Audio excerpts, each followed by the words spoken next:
এবারের বিপিএল এর রান ও উইকেটে শীর্ষ দুই খেলোয়াড়দের নাম শুধু নামের অধ্যক্ষরে নয়, তানজিদ হাসান ও তাসকিন আহমেদকে মিলিয়ে দিয়েছে আরেকটি তথ্য। লিগ পর্ব খেলেই যে ছুটি পেয়ে গেছে দুজন। তানজিদের ঢাকা ক্যাপিটালস ও তাসকিনের দুর্বার রাজশাহীর বিদায় নিয়ে প্লে অফ পর্বের আগেই এলিমিনেটর 2 কোয়ালিফায়ার ও ফাইনাল বিপিএল এর ম্যাচ বাকি 4টি। ওই 4 ম্যাচ শেষেও তানজিদ ও তাসকিনের শীর্ষে থাকতে পারবেন কিনা প্রশ্ন সেটি। 25 উইকেট নিয়ে এক বিপিএল এর সবচেয়ে বেশি উইকেট রেকর্ড গড়া তাসকিন অবশ্যই একটু স্বস্তিতে থাকতে পারেন। উইকেট সংখ্যায় তার সবচেয়ে কাছে থাকা ফাহিম আশরাফ ফিরে গেছেন দেশে। পাকিস্তানের চ্যাম্পিয়ন্স ট্রফির দলের সুযোগ পেয়েছেন বিপিএল এর ফরচুন বরিশালের হয়ে 20 উইকেট নেওয়া এই পেস বোলিং অলরাউন্ডার। 19 উইকেট নিয়ে এরপরই আছেন আরেক পাকিস্তানি পেসার আফিফ জাভেদ। রংপুর রাইডার্সের প্লে অফ পর্ব পেরিয়ে ফাইনালে উঠতে পারলে আরও 3টি ম্যাচ হাতে পাবেন আফিফ।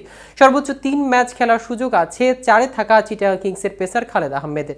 খালেদরা প্রথম কোয়ালিফায়ারে বরিশালকে হারালে অবশ্য সরাসরি ফাইনালে উঠে যাবে। তখন দলটি খেলবে 2টি ম্যাচে।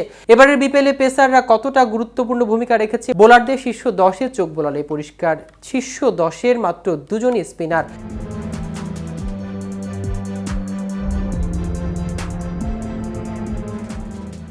রংপুর রাইডার্সের পাকিস্তান স্পিনে অলরাউন্ডার 17 উইকেট নিয়ে আছেন শীর্ষ 10-এর আরেক স্পিনার আলিস আল ইসলাম। চিটাগাং কিংসের বোলার 11 ম্যাচে 14 উইকেট পেয়ে আছেন 8 নম্বরে। শীর্ষ 10-এ থাকা অন্যরা আবু হায়দার, তানজিম হাসান, মুস্তাফিজুর রহমান, মোহাম্মদ সাইফুল্লাহ। রান করা তৃতীয় চতুর্থ এনামুল হক ও জাকির হাসান। দুর্বার রাজশাহী ও সিলেট সিক্সার্স বিদায় নিয়েছে। শীর্ষ 5-এর একজন বিদেশি অস্ট্রেলিয়ান গ্রাহাম ক্লার্কের চিটাগাং কিংস অবশ্য টিকে আছে।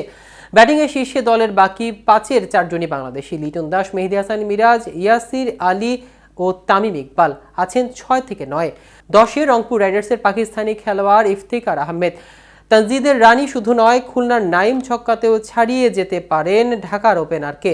এক বিপিএলে বাংলাদেশের ব্যাটসম্যানের মধ্যে সর্বোচ্চ ছক্কার রেকর্ড গড়ে বিদায় নিয়েছেন তানজিদ। নাইম এ পর্যন্ত ছক্কা মেরেছে 26টি। আর মাত্র 4 ম্যাচ পরই জানা যাবে এবারের বিপিএলে শিরোপা যাবে কোন দলের কাছে।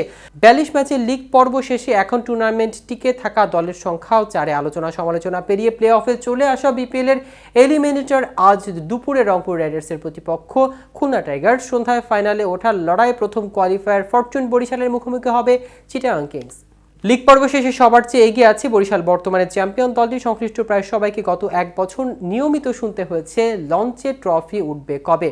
উত্তরে তারা হেসে বলেছে আরেকবার জিতলেই লঞ্চে আবার ট্রফি উঠতে আর 2টি ম্যাচ জিতলেই চলবে বরিশালের। বিপিএলে তামিমদের ম্যাচ মানে গ্যালারি ভর্তি দর্শক, উৎসাহ আর স্লোগান পুরো স্টেডিয়ামে মাতিয়ে রাখেন তারা। সমর্থকদের হতাশ করিয়ে বরিশালের ফ্র্যাঞ্চাইজিটি বিপিএল এর লিগ পর্ব শেষ করেছে সবার উপরে থেকে। 12 ম্যাচে 9টিতে জয়। এই কারণেই কিনা চিটাগাং কিংসের বিপক্ষে কোয়ালিফায়ার আগে একটু নির্ভরই ছিল বরিশাল। গতকাল দলের অনুশীলনে বাধ্যতামূলক ছিল না। মুশফিকুর রহিম, রিশাদ হোসেন সহ কয়েকজন ক্রিকেটার মিরপুরে একাডেমি ও ইনডোরে ঝালিয়ে নিয়েছিল নিজেদের। বরিশালে অনুশীলন নিয়ে অবশ্য সংবাদ মাধ্যমেও আগ্রহ ছিল না তেমন।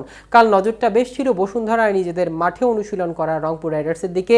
বিপিএল এর শুরুতে অপ্রতিরোধ্য দলটি টানা 8 জয়ের পর 4 হারে এখন এলিমিনেটরের মুখোমুখি হবে খুলনা টাইগার্সের। পুরোদমে অনুশীলনের পর দলটি অলরাউন্ডার মেহেদী হাসান হয়তো 2টি শব্দের সবচেয়ে ভালো ব্যাখ্যা করেছেন তাদের অবস্থান, ডু অর ডাই। তো ভিউয়ার্স, ভিডিওটি সম্পর্কে আপনাদের কোনো মতামত থাকলে আমাদের কমেন্ট করে জানাতে পারেন। সাথে সাথে নিয়মিত আপডেট পেতে কেটিভি ক্রিকেটের সাথে থাকুন। ধন্যবাদ সবাইকে।